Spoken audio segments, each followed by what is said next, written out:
মোৰ ভনীজনী বৰ ধুনীয়া আছিল। তাইৰ বয়স মাত্ৰ 18 বছৰ হৈছিল। এবাৰ মই যেতিয়া মোৰ পত্নীৰ সৈতে কিবা কাম কৰি আছিলোঁ, তেতিয়া তাই খিৰিকীৰে আমাৰ ফালে চাই আছিল। কিছুদিনৰ পিছত মই মন কৰিছিলোঁ যে তাই সদায় মোৰ ফালে বেলেগ ধৰণেৰে চাই থাকে। এনেকৈয়ে দিনবিলাক চলি গৈ থাকিল। এদিন মোৰ পত্নী ঘৰত নথকাৰ বাবে আমি অকলে আছিলোঁ। তেনেতে ভণ্টিয়ে মোক ক'লে যে দাদা, মই তোমাক কিবা এটা সুধিবলৈ বিচাৰিছোঁ। মই তেতিয়া তাইক সুধিলোঁ যে তুমি কি সুধিবলৈ বিচাৰিছা? তাই ক'লে, দাদা, মই দেখিবলৈ কেনেকুৱা বাৰু? মই তেতিয়া উত্তৰ দিলোঁ যে তোমাক দেখিবলৈ বৰ ধুনীয়া লাগে।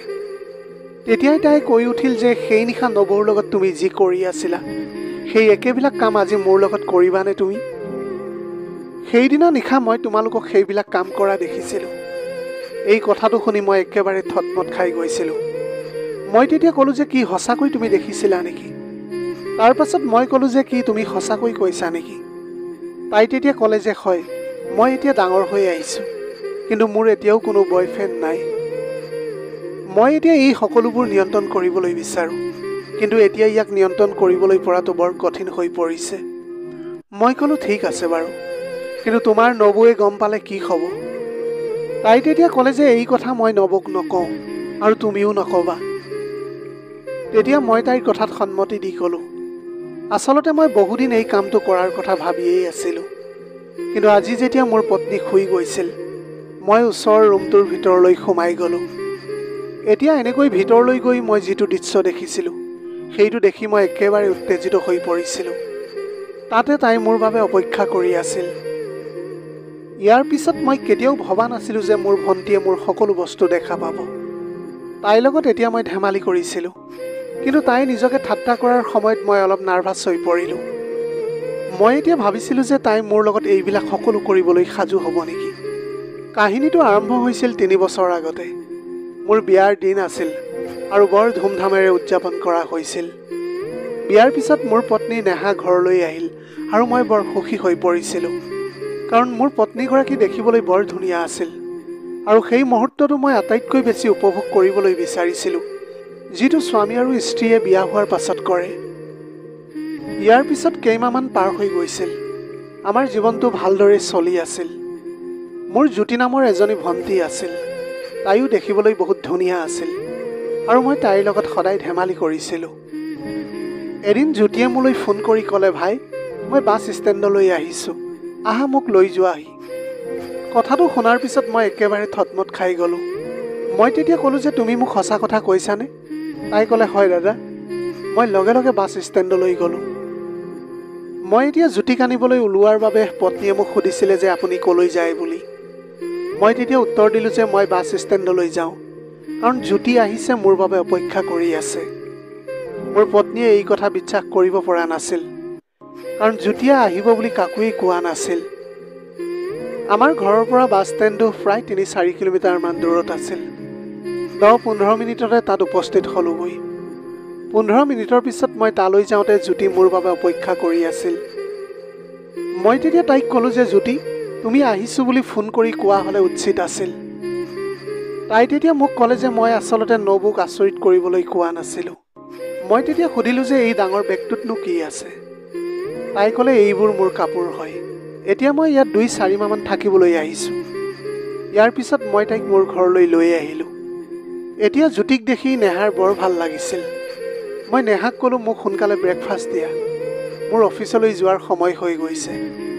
মই সন্ধিয়া সোনকালে আহিম ঘৰলৈ। মই এতিয়া কথাখিনি কৈ থকাৰ সময়ত নেহাই আইনাখনৰ সন্মুখত চুলিখিনি ফনিয়াই আছিল। মই তাইক পিছফালৰ পৰা ধৰিলোঁ আৰু তাইও মোৰ হাতত ধৰিছিল। যেতিয়া তাই মোৰ ফালে ঘূৰি চাইছিল, মই লগে লগে জ্যোতিক এৰি দিলোঁ, কাৰণ মই গম পোৱা নাছিলোঁ যে তাই বৌৰেকৰ কাপোৰ পিন্ধি আছিল। তেতিয়া জ্যোতিয়ে ক'লে যে নবৌ কিছু বস্তু আনিবলৈ বজাৰলৈ গৈছে, গতিকে মই তাইক চাহ বনাবলৈ ক'লোঁ আৰু তাৰপিছত জ্যোতি চাহ বনাবলৈ পাকঘৰলৈ বুলি গুচি গ'ল। মোৰ এতিয়া হৃদয়খন বেগেৰে ধপধপাই আছিল। মই এতিয়া আচৰিত হৈ পৰিছিলোঁ যে মই তাইক জোৰেৰে সাবটি ধৰোঁতেও জ্যোতিয়ে একো নক'লে কিয়। কিছু সময়ৰ পিছত তাই চাহ আনিলে।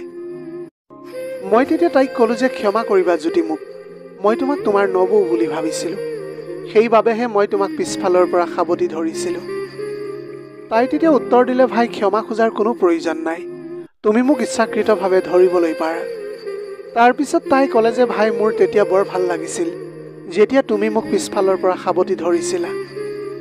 এতিয়া এনেকৈ কথাষাৰ কৈ তাই হাঁহি আহি কোঠাটোলৈ বুলি গুচি গ'ল। ঠিক তেনেতে নেহাই আহি ক'লে, চোৱাচোন মই তোমাৰ বাবে কিবা এটা আনিছোঁ। তাৰপিছত তাই ক'লে যে এতিয়া নহয়, অহা মাহত মই তোমাক দেখুৱাম। এদিন ৰাতি আমি দুয়ো স্বামী স্ত্ৰী কাম কৰি থাকোঁতে মই অনুভৱ কৰিছিলোঁ যে কোনোবাই যেন আমাক চাই আছে। যেতিয়া কামটো শেষ হ'ল, শেষ হোৱাৰ লগে লগে নেহাৰ টোপনি আহি গৈছিল। মই লাহে লাহে উঠি কোঠাটোৰ পৰা ওলাই আহিলোঁ আৰু দেখিলোঁ যে জ্যোতি কোঠাটোৰ দুৱাৰখন খোলা আছিল। তাৰপিছত মই পুনৰ কোঠাটোলৈ বুলি উভতি আহিছিলোঁ আৰু নেহাই সাৰ পাই তেতিয়া মোক সুধিলে যে কি হ'ল। মই তেতিয়া একো কোৱা নাছিলোঁ। মই এতিয়া বাথৰুমলৈ গ'লোঁ। মোৰ পত্নী আৰু একো নকলে শুই পৰিল।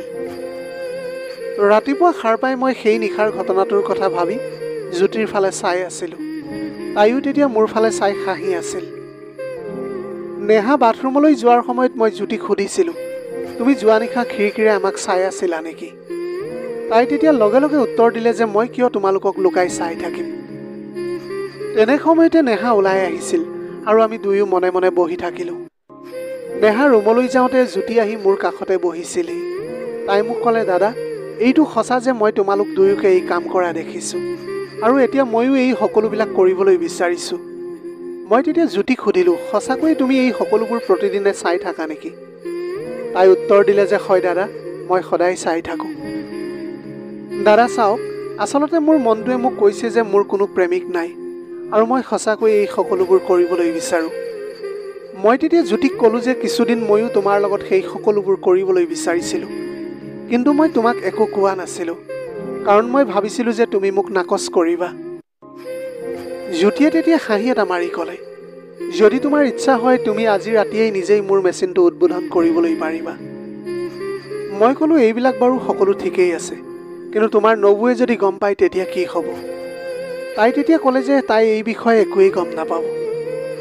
মই এইবিলাক কথা নবৌক কেতিয়াও নকওঁ আৰু তুমিও তেওঁক নক'বা। মই তাইক ক'লোঁ যে যেতিয়া তোমাৰ নবৌ শুই যাব তেতিয়া মই লাহেকৈ তোমাৰ ৰুমৰ ওচৰৰ ৰাস্তাত ৰৈ থাকিম। তেতিয়া মই সন্ধিয়ালৈ অপেক্ষা কৰি আছিলোঁ। যেতিয়া ঘৰৰ পৰা দেউতাৰ ফোন এটা আহিল, এটা ল'ৰাৰ পৰিয়ালে জ্যোতিক বিয়াৰ বাবে চাবলৈ আহিছে, তুমি তাইক কাইলৈ গাঁৱলৈ লৈ আনা। এতিয়া ৰাতি 12 বাজিছিল। ৰাতি যেতিয়া নেহা শুই গৈছিল, মই লাহে লাহে উঠি সেই ৰাস্তাটোলৈ গৈছিলোঁ।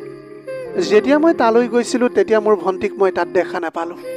তেতিয়া মই জ্যোতিৰ কোঠাটোলৈ বুলি গ'লোঁ আৰু তাতেই দেখিছিলোঁ যে জ্যোতিয়ে গভীৰভাৱে শুই আছে আৰু তাইৰ শুই থকাৰ বাবে মোৰ সকলো সপোন নষ্ট হৈ গ'ল।